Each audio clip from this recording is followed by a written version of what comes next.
राधे राधे प्यारे भक्तों, फिर से हाजिर हूँ गोविंद ज्ञान यात्रा में। आपके लिए लेकर आई हूँ मैं वैशाख मातम्य का छठा अध्याय। तो शुरू करती हूँ। नारद जी बोले, हे राजन, वैशाख महीने में जो मार्ग चलने से व्याकुल और प्यासे मनुष्य को जो जल दान नहीं करते, वह पक्षी योनि को पाते हैं। उदाहरण के लिए हम ब्राह्मण और घर की छिपकली की प्राचीन इतिहास कहते हैं। यह परम अद्भुत संवाद है। प्राचीन काल में इक्ष्वाकु के वंश में हेमांग नामक एक राजा हुए। वह ब्राह्मणों का भक्त, अनिंदक, जित शत्रु, जितेंद्रिय था। पृथ्वी में जितने बालू के कण, समुद्र में जितने जल के बिंदु हैं और आकाश में जितने तारागण हैं, उतनी ही गो उस राजा ने दान की थी। उसने बहुत से यज्ञ किए थे। उन यज्ञों की कुशाओं से पृथ्वी पर कुशा ही कुशा दिखाई देने लगी। गो, भूमि, तिल, स्वर्ण दान से बहुत से ब्राह्मणों को प्रसन्न किया। कोई ऐसा दान नहीं जो उसने नहीं किया। परंतु हे राजन, सुख की इच्छा करने वाले उस राजा ने एक जल दान नहीं किया। ब्रह्मपुत्र महात्मा वशिष्ठ जी ने उसे ज्ञान भी कराया कि जल दान करो, परंतु उसने दुर्बुद्धि और हेतुवाद से कहा कि जल तो बिना मूल्य ही मिलता है, इसे दान करने का क्या फल मिलेगा। ऐसी अनेक बातें कहीं। ब्राह्मण को जल दान नहीं किया और कहने लगा कि अलभ्य वस्तु दान करने से पुण्य मिलता है और यह ठीक भी है।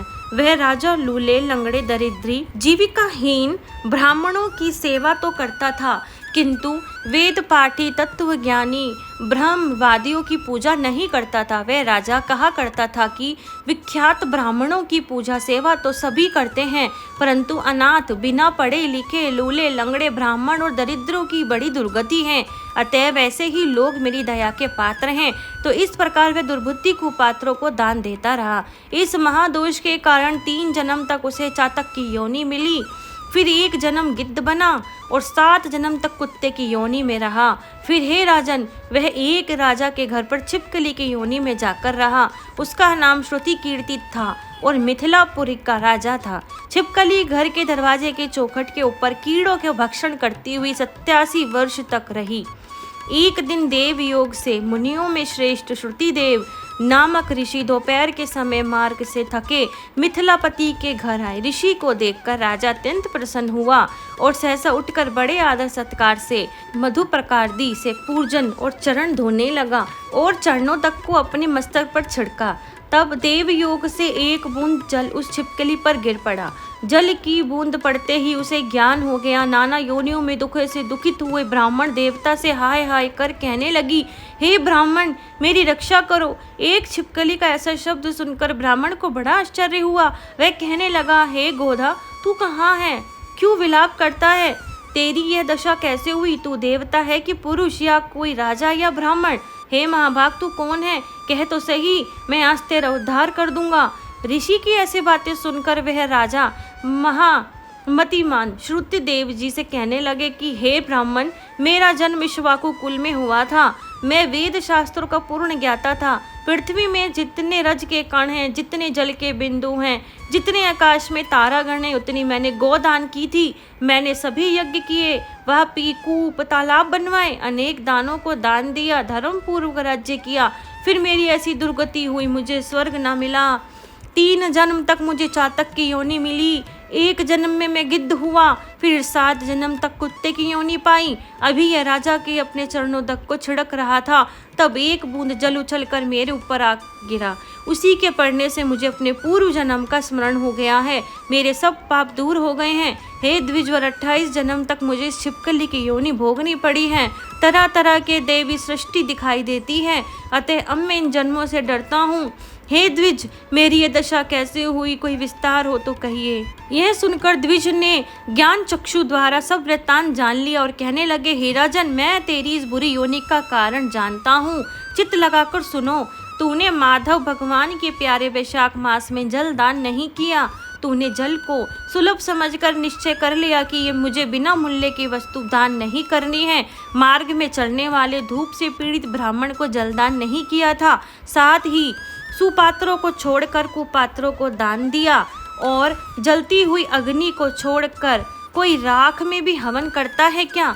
प्रातः बताए हुए सुगंध आदि से युक्त कांटेदार वृक्षों का कोई पूजन करता है क्या? सब वृक्षों में पीपल का ही पूजन होता है। तुलसी को छोड़कर कटेरी के पूजन क्यों करते हो?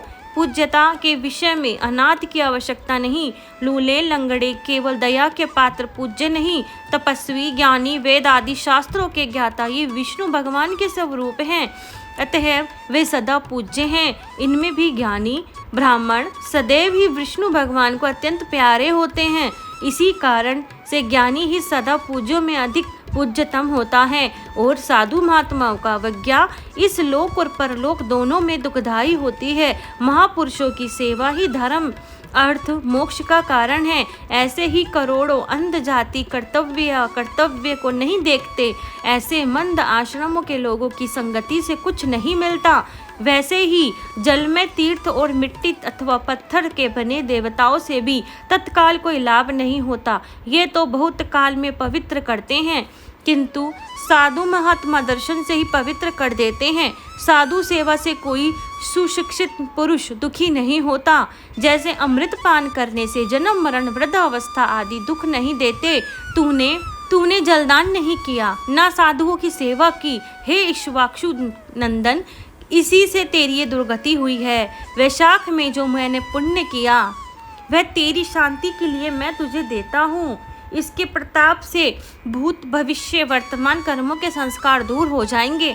ऐसा कहकर जल के स्पर्श कर सर्वोत्तम पुण्य का फल दे दिया।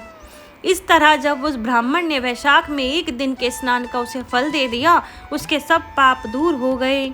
छिपकली की योनि त्याग कर दिव्य विमान पर चढ़ दिव्य माला वस्त्राभूषण पहन मिथिलापुरी के महल में सब प्राणियों को देखते देखते हाथ जोड़ परिक्रमा दे नमस्कार कर आज्ञा ले स्वर्ग को चला गया। देवता लोग उसकी स्तुति करने लगे। वहाँ 10,000 वर्ष तक अनेक भोगों को भोग वहीं राजा इक्ष्वाकु के वंश में महाप्रभावशाली काकुस्थ नाम से पैदा हुआ और सप्त द्वीपवती पृथ्वी का पालन करता हुआ बड़ा ब्राह्मण्य साधु सेवी इंद्र का सखा विष्णु का अंश हुआ। तब वशिष्ठ जी ने वैशाख मास में सब कर्तव्य धर्म सुनाए, जिनके करने से उसके सब दुख दूर हो गए और दिव्य ज्ञान को पाकर विष्णु की सायुज्य मुक्ति को प्राप्त हुआ। इसलिए वह वैशाख संपूर्ण शुभ फलों का दाता है। इसमें जो मनुष्य यथोक्त धर्म करता है उसकी आयु और यश बढ़ता है, पाप दूर हो जाते हैं, पुरुषार्थ चतुष्टय की प्राप्ति होती है और विष्णु भगवान प्रसन्न होते हैं। अतः ब्राह्मण क्षत्रिय वैश्य शूद्र ये चारों वर्ण ब्रह्मचारी गृहस्थ वानप्रस्थ और संन्यास चारों आश्रम वाले मनुष्य को वैशाख मास में कई कर्म करने चाहिए। तो भक्तों ये था आज का अध्याय। मिलती हूँ अगले अध्याय में, तब तक के लिए राधे राधे।